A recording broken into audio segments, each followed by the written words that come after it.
ଆସନ୍ତୁ ଆଜି ଆମେମାନେ ଉତ୍କଟାସନ ବିଷୟରେ ଆଲୋଚନା କରି ଦେଖିବା।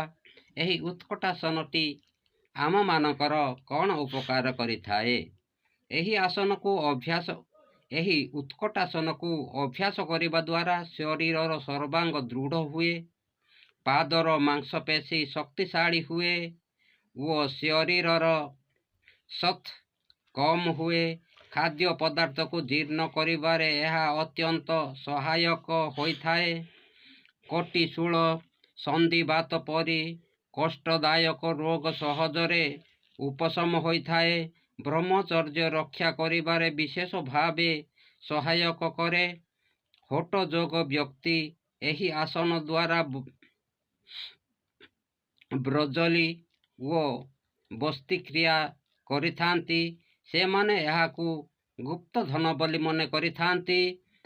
ଉଦରଜନିତ ରୋଗ ନଷ୍ଟ ହୋଇ ଉଦର ଶୁଦ୍ଧ ହୋଇଥାଏ। ବିଧି: ଭୂମି ଉପରେ ବସି ପାଦଦ୍ୱୟକୁ 4 ଇଞ୍ଚ ଅନ୍ତରରେ ରଖିବାକୁ ହେବ। ଉଭୟ ନିତମ୍ବ ଉପରେ ପାଦର ପଶ୍ଚାତ୍ ଭାଗ ଦ୍ୱୟ ସଂଯୁକ୍ତ ହୋଇ ରହିବ।